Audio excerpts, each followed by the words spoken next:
সিজদার ভিতরে বলে গেলেন, নামাজে দাঁড়িয়ে গেলেন। নামাজে দাঁড়ানোর মানে হলো আল্লাহ কোরআনে ডাক দিয়ে বলছেন, ইয়া আইয়ুহাল্লাযীনা আমানুস্তাঈনু বিস-সাবরি ওয়াস-সালাহ ইন্নাল্লাহা মা'আস সাবিরিন। আল্লাহ ডাক দিয়ে বলছেন, ইয়া আইয়ুহাল্লাযীনা আমানু, হে ঈমানদারগণ যারা তোমরা ঈমান এনেছো, দুইটা মাধ্যম দিয়ে আল্লাহর কাছে সাহায্য চাও। নাম্বার 1 হলো সালাত, মানে হলো ধৈর্য ধারণ, সবর মানে হলো ধৈর্য ধারণ। 2 নম্বরে হলো সালাত। এই ধৈর্য ধারণ এবং সালাতের মাধ্যমে যদি কোনো ব্যক্তি আল্লাহর দরবারে সাহায্য চাইতে পারে, আল্লাহ রাব্বুল আলামিন ডাক দিয়ে বলেন, ওই ব্যক্তিগুলোকে সব ধরনের সাহায্য আর সহযোগিতা আমি আল্লাহ করে দেব। সুবহান।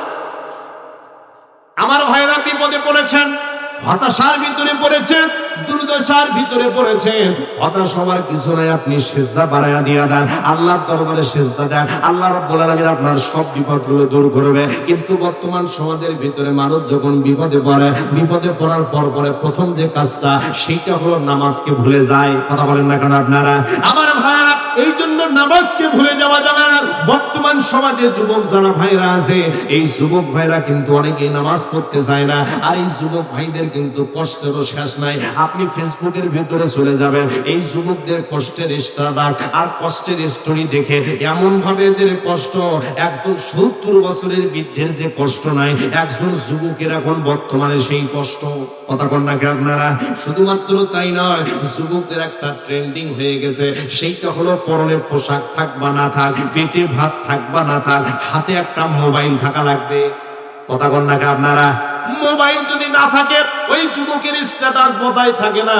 এই মোবাইলের জন্য কত যুবক যে মা বাবার সাথে খারাপ ব্যবহার করেছে মোবাইল কেনার জন্য, তার কোনো হিসাব নাই। আমার ভাইরা, এই তো গত কিছুদিন আগে আমার একজন মসজিদের মুসল্লি, ওই আমার কাছে নামাজ শেষে ডাকতে বলছেন, হুজুর এই যে ফোনটা আপনি দেখতে পাচ্ছেন, এই ফোনটা নতুন ক্রয় করেছি। আমি বললাম কত টাকা দিয়া? ডাকতে বলেন, হুজুর বেশি টাকা দিয়ে ক্রয় করতে পারে নাই, মাত্র 47,000 টাকা।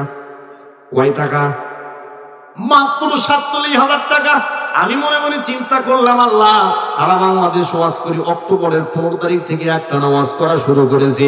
বক্তা মানুষ হওয়ার পর একটা ভাঙ্গা চুরা ফোন ব্যবহার করি, আর এই কোন কাজ করে না, কর্ম করে না। ইন্টার ফার্স্ট ইয়ারে পরে কেমন এই ফোন কিনেছে 47,000 টাকা দিয়ে, তাও আবার বলতেছে মাত্র।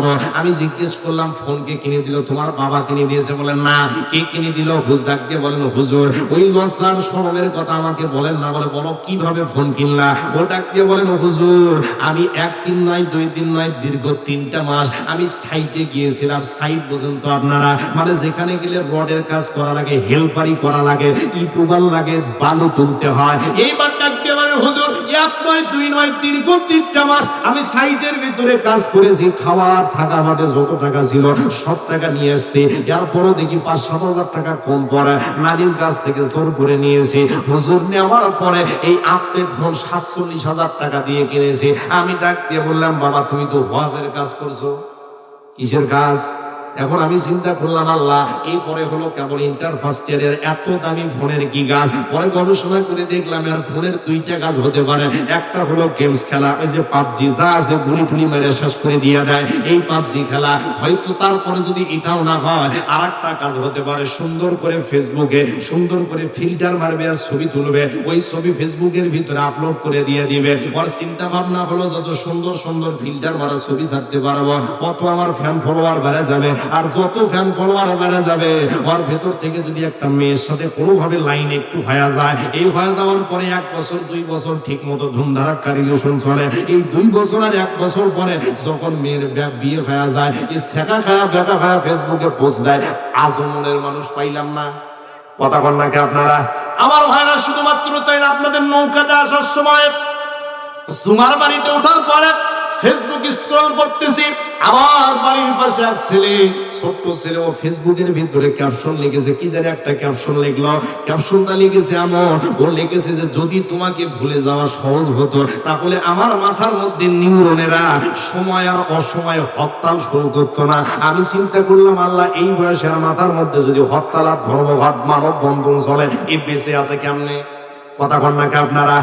এই জন্য যুবক ভাইয়েরা আমার, আমি আপনাদেরকে বলতে চাই, এই মোবাইল আর ফেসবুকের ভিতরে ডুবে থাকলে চলবে না। মেয়ের পিছনে ঘোরা বাদ দিয়ে দাও, মেয়েকে চিন্তা ভাবনা থেকে বাদ দিয়ে দাও। আল্লাহ তোমার জন্য একজনকে রাখছে, চিন্তা করার কোনো কারণ নাই, সময় মতো চলে আসবে।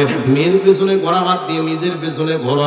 যদি নিজের পিছনে ঘুরতে পারো, নিজের পিছনে ঘোরা মানে নিজের ভবিষ্যতের দিকে তাকাও, নিজেকে গুরুত্ব দাও, নিজেকে কেমনে উপরে তোলা যায় সেই চিন্তা ভাবনা করো, নিজেকে একবার উপরে তোলা দেখো। আরে মেয়ে কেন, মেয়ের মা বাবা পর্যন্ত তোমার পিছনে লাইন দেবে। মেয়ের মা ডাক দিয়ে বলবে, জামাই হিসেবে এমন ছেলেই দরকার। কথা কন নাকি আপনারা? এ কারা কারা বিয়ে করেন একটু হাত তোলেন দেখি, কারা কারা বিয়ে করে? এটি একজন। হায় হায়, এগুলো কিন্তু পাত্রের বড়ই অভাব পারে। মাত্র একজন লোক, আমি আপনার তো গ্রুপে আছি ভাই, আমি অন্য বিয়ে করিনি, আমরা দুইজন, সবাই বিয়ে করছে, জোরে বলেন মারা খাওয়া। এই জন্য যুবক ভাইয়েরা আমার, যারা কোনো বিয়ে করে নেই, যৌবন কালটাকে হেফাজত করতে হবে। এই মোবাইল আর ফেসবুকের পেছনে ছুটলে হবে না, নিজের পিছনে সময় দিতে হবে, তাহলে আল্লাহ খুশি হবে।